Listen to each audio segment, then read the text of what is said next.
Bienvenidos al único canal en español dedicado a la época y dinastía Tudor. Hoy les traigo un resumen sobre las vidas privadas de los Tudor, basándome para ello en un libro escrito por la autora Tracy Borman, quien está a cargo también del mantenimiento de muchos de los palacios de la época que hoy sobreviven. ¿Cómo era realmente la vida detrás de las majestuosas puertas del palacio? Desde las extravagantes rutinas diarias de Enrique VIII hasta los enigmas emocionales de Isabel I, hoy exploraremos las vidas privadas de los Tudor, revelando los detalles más sorprendentes y humanos de estos legendarios monarcas. Prepárate para descubrir un mundo de pasiones, conflictos y secretos que rara vez se enseñan en los libros de historia. Antes de continuar, quisiera mandar un saludo cordial a Adelaida. Espero que a ella y a todos los demás miembros, suscriptores y comentaristas les guste este video.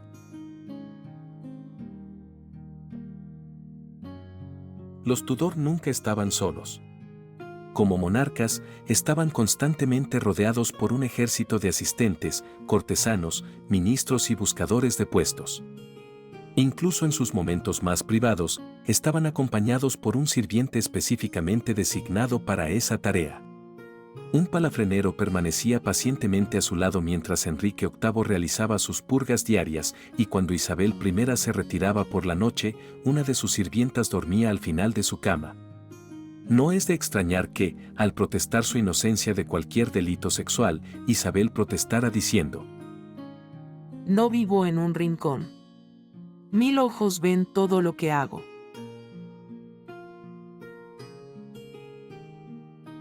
Puede parecer un poco extraño, entonces, que este video trate exclusivamente de la vida privada de esta famosa dinastía real. Pero si bien los Tudor rara vez estaban solos, ellos sí llevaban una vida a puerta cerrada muy diferente a la que presenciaron la mayoría de sus súbditos. Allí, se vestían y desvestían, se lavaban y se arreglaban, tomaban la mayoría de sus comidas y encontraban refugio en la música, las cartas y otros entretenimientos. A medida que avanzaba el siglo XVI, estas horas privadas y el departamento de la corte que las respaldaba se convirtieron en una institución distinta y estrictamente administrada que reflejaba las necesidades y la personalidad del monarca reinante. He estudiado a los Tudor durante varios años, pero gran parte de lo que descubrí durante mi investigación para este video desafió, y a veces transformó, mi visión de los monarcas icónicos que creía conocer tan bien. Baste decir que, despojados de sus modales y galas cortesanas, los Tudor parecen completamente diferentes de la imagen que les gustaba retratar a sus súbditos. Y no siempre fue un espectáculo agradable. Al amanecer del periodo Tudor, la vida privada de la monarquía había estado sujeta durante mucho tiempo a un estricto orden de rutina, tradición, ceremonia y etiqueta. Esto se reflejaba en la estructura de la corte y la arquitectura de los palacios reales. La creación de una suite privada de cámaras para el rey o la reina se remonta al siglo XII. Pero no fue hasta 300 años después, durante el reinado de Eduardo IV, cuando este desarrollo se aceleró cuando el rey transformó todas las residencias reales para proporcionarse a sí mismo y a su familia un alojamiento privado y separado, conocido como la cámara. Se trataba de una estrategia deliberada del rey yorquista para controlar el acceso a la persona real y, de este modo, centralizar el poder en sus manos. Separar al rey de sus súbditos de esta manera, realzaba la mística de la monarquía y elevaba a quienes podían atravesar la división arquitectónica y acceder a la presencia real. A finales del reinado de Eduardo, la cámara comprendía la Gran Cámara o Cámara de la Guardia o de Vigilancia, que era la primera de las salas ceremoniales en el camino hacia el rey y estaba atendida por su guardaespaldas personal, la Cámara de Presencia, o Sala del Trono, donde el rey cenaba con gran esplendor, recibía a los visitantes importantes y se reunía con su consejo, y la Cámara Privada, que era a la vez el dormitorio del rey y su alojamiento privado, y el nombre de la organización que poblaba y gobernaba estas salas interiores. La cámara privada no era tan privada como sugiere su nombre, pero, al igual que las salas más públicas que se encontraban más allá, estaba sujeta a una gran cantidad de ceremonias formales.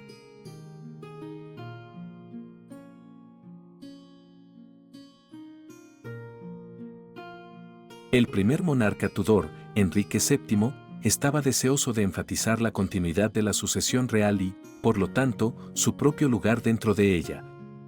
Y se conformó con conservar la estructura y parte del personal que había heredado de sus antepasados yorkistas.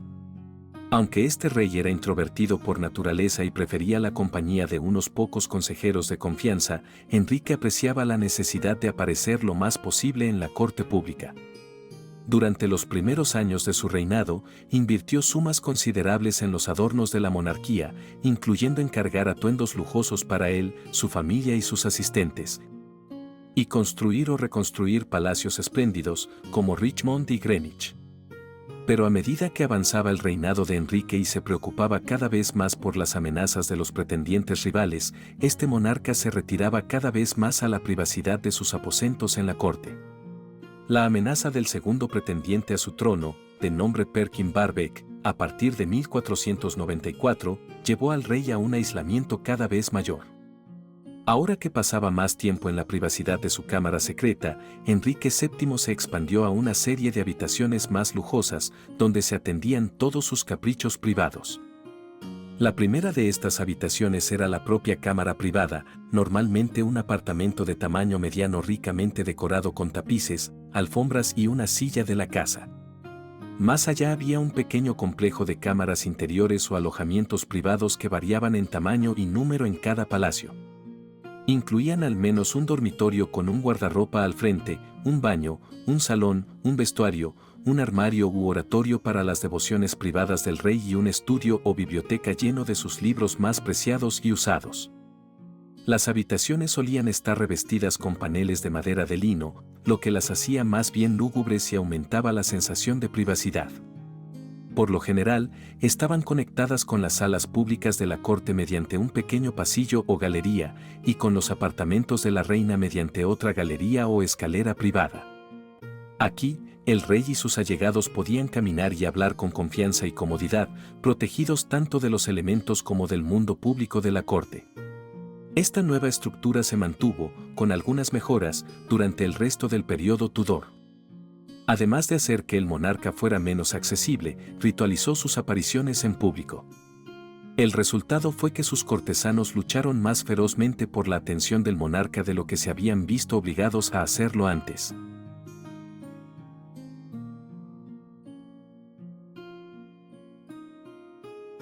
Pero si bien la arquitectura de sus palacios mejoraba y protegía la privacidad de los monarcas Tudor, todavía podemos averiguar qué hacían cuando estaban en sus cámaras secretas.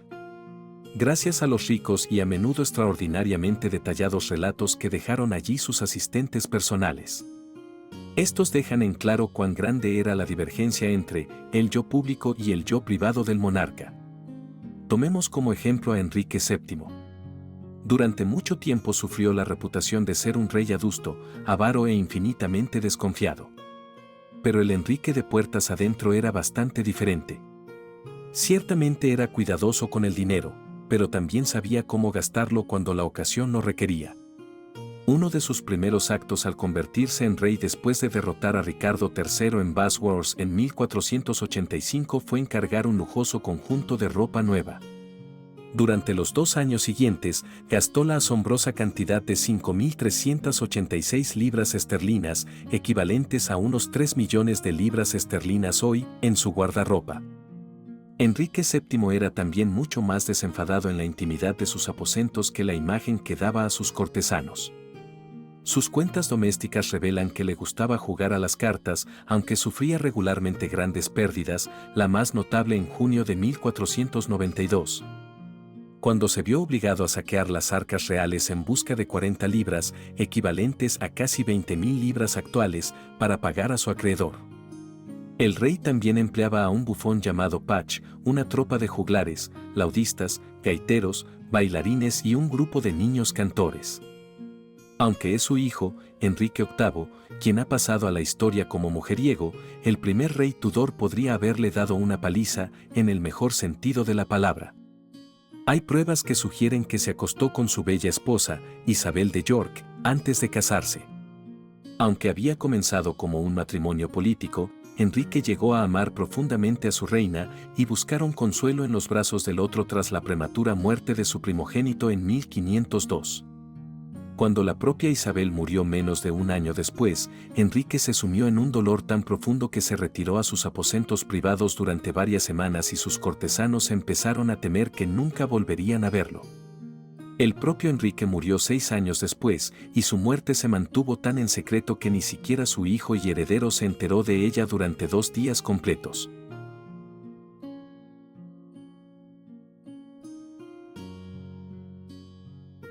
Cuando Enrique VIII finalmente reclamó su herencia, pareció presentar un contraste deslumbrante con su introspectivo padre anciano. Con 1,80 m de altura, era una figura imponente y atlética, al menos durante la primera parte de su reinado. Pero detrás de esta impresionante fachada se escondía un hipocondríaco que solía entrar en pánico ante cualquier signo de enfermedad en la corte. Un cortesano lo describió como la persona más tímida que se puede encontrar en estos asuntos. El octavo Enrique se sometía voluntariamente al examen de sus médicos todas las mañanas y también preparaba sus propios remedios con el botiquín que guardaba escondido en sus aposentos privados. Los Tudor daban mucha importancia a los planetas como indicador del bienestar físico, por lo que Enrique hizo varios horóscopos durante el transcurso de su reinado.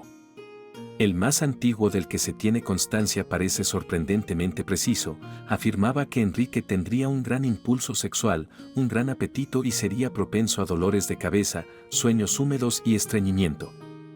Esto último está atestiguado por la correspondencia privada del sirviente personal de Enrique, Tomás Eneage, el mozo de cuadra. El amor del rey por la carne roja y la falta de ejercicio provocaron un estreñimiento severo, que requería visitas prolongadas y a menudo dolorosas a su banquillo sanitario, cada una de las cuales fue presenciada y cuidadosamente registrada por dicho Tomás Eneage. En su vejez, Enrique se había vuelto tan obeso e incapacitado que tuvieron que subirlo a su caballo, y solo podía moverse por sus palacios con la ayuda de una silla especial que lo subía y bajaba por las escaleras. Los relatos de la casa también revelan que los sastres reales se vieron obligados a coser forros de piel en muchas de las prendas interiores del rey para protegerlo del frío en los palacios, donde hacía mucho viento.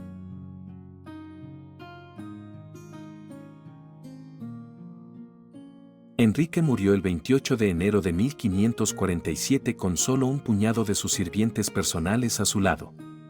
Le sucedió su hijo Eduardo, que a menudo se representa como un niño débil y enfermizo, pero que en realidad fue físicamente robusto durante la mayor parte de su corta vida.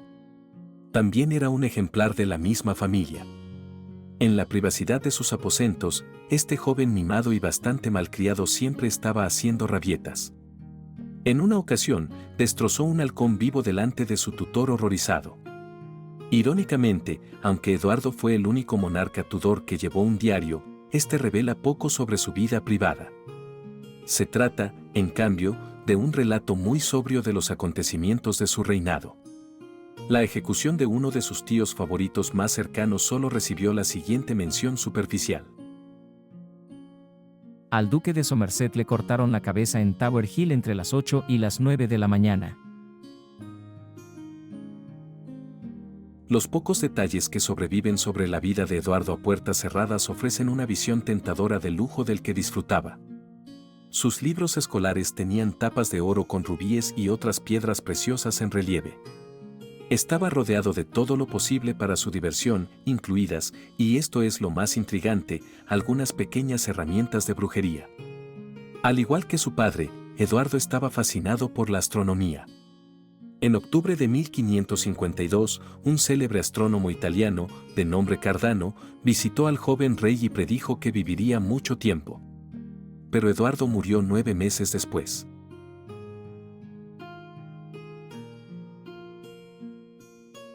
Le sucedió su media hermana, María. Al igual que su abuelo, Enrique VII, María ha pasado a la historia como una monarca seria y sobria. Aunque era indudablemente devota y carecía del carisma de su padre y su media hermana Isabel, ella era una mujer diferente en el mundo cerrado de su cámara privada.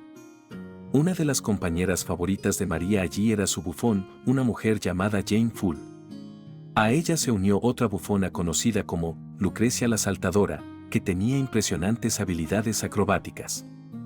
La reina también era una ávida jugadora y le encantaba jugar a las cartas y a los juegos de mesa. Le encantaba proporcionar entretenimientos y banquetes para su corte. Un visitante español afirmó que ella gastaba más de 300.000 ducados al año en su mesa y que ella y su corte bebían más de lo que llenaría el río Valladolid.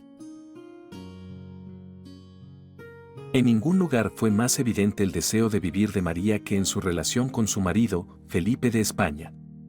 Se enamoró perdidamente de él después de ver solo su retrato, el equivalente Tudor de las citas por internet.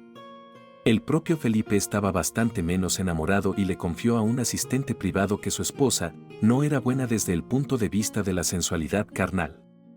Sin embargo, Felipe evidentemente cumplió con su deber, porque poco después de la boda María creyó que estaba embarazada.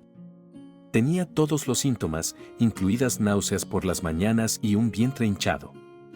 Pero había tenido algunos de esos síntomas a lo largo de su vida, en particular menstruaciones irregulares, gracias al menos en parte a su estricto régimen de ayuno. A medida que se acercaba el término, María se retiró a la reclusión de su confinamiento. Sus parteras estaban cerca, listas para entrar en acción con la habitual serie de extraños rituales de parto para garantizar un parto seguro y fácil.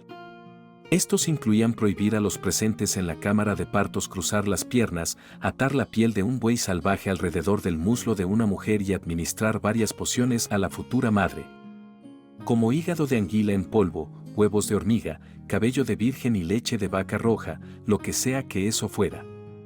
La nación esperó con gran expectación, pero no sucedió nada. Las semanas se convirtieron en meses y María finalmente se vio obligada a admitir que no tendría ningún hijo. Todo el lamentable episodio se repitió 2 años después. Entonces se hizo evidente que la hinchazón del vientre de la reina no se debía a un feto en crecimiento, sino a un timpanismo, como lo llamaban entonces los Tudor, es decir, un tumor. María murió el 17 de noviembre de 1558.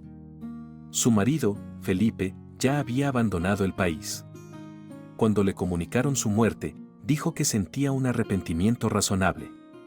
Entre los efectos personales que dejó María había un libro de oraciones con una página dedicada a las intercesiones por las futuras madres. El mismo se dice que estaba manchado con el rastro de unas lágrimas.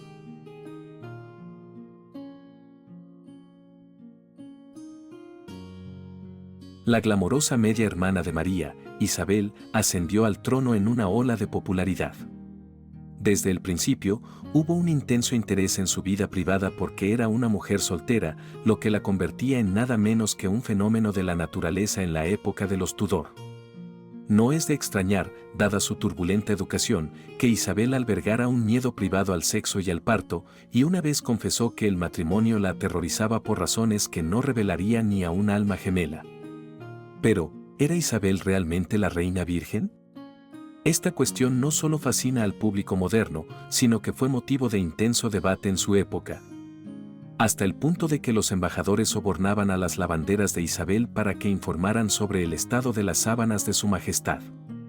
Hay pruebas convincentes, pero poco conocidas, que apoyan su afirmación de ser casta. En octubre de 1562, Isabel se encontraba en Hampton Court cuando enfermó gravemente de viruela.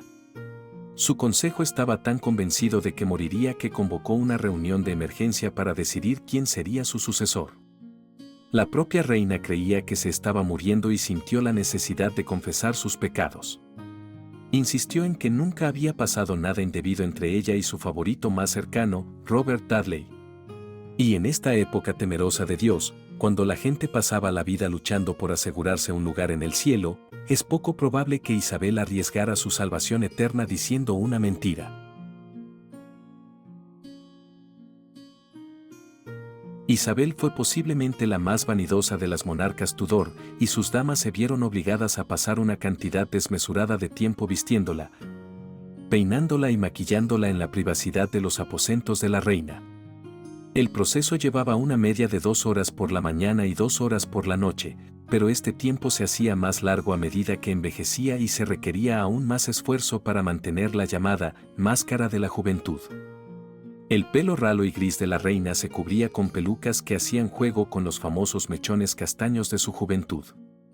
Mientras tanto, toda su cara, cuello y manos se pintaban con ceruza, una mezcla de albayalde y vinagre, para conseguir la tez más pálida posible.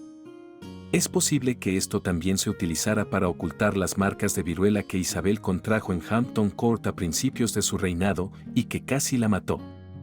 Aunque ayudaban a ocultar los estragos del tiempo, algunos de estos brebajes eran tan tóxicos que causaban más daño a la piel que el propio envejecimiento que trataban de enmascarar.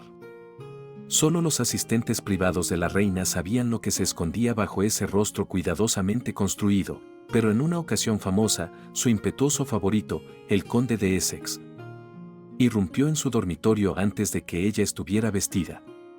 Horrorizado al ver a su señora sin adornos y sin maquillaje, el conde se rió en secreto de su cadáver torcido con sus amigos. No mucho después, Essex fue ejecutado.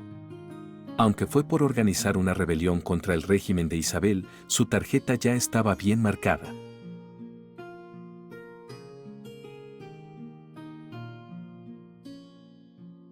Cuando Isabel murió el 24 de marzo de 1603, la era Tudor llegó a su fin y el trono pasó a manos de Jacobo VI de Escocia, hijo de su despreciada rival María Estuardo. Los escoceses hacían las cosas de un modo muy distinto a los ingleses.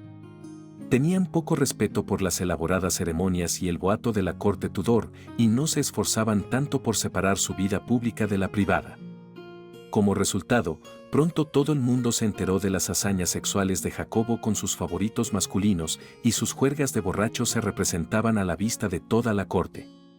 Este rey era tan falto de modales que se le veía siempre jugueteando con su bragueta. Su carácter y sus hábitos, con todos sus defectos, eran tan visibles para los embajadores visitantes como para sus sirvientes más íntimos. El hecho de que Jacobo viviera gran parte de su vida cada vez más indulgente consigo mismo en un escenario público le quitó la mística de la monarquía que había sido el sello distintivo de los Tudor. Esto resultaría desastroso para el régimen de los Estuardo, que, en el momento de la muerte de Jacobo, ya parecía peligrosamente inestable. Ahora era evidente que la vida privada de los Tudor, tanto como sus exhibiciones públicas de majestuosidad, habían sido una parte importante del secreto de su éxito.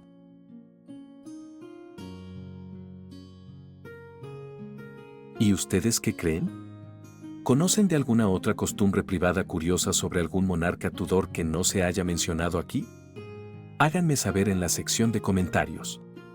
Y mientras tanto, no olviden suscribirse al canal y activar las notificaciones para que estén al tanto de cada uno de los próximos estrenos. Hasta pronto.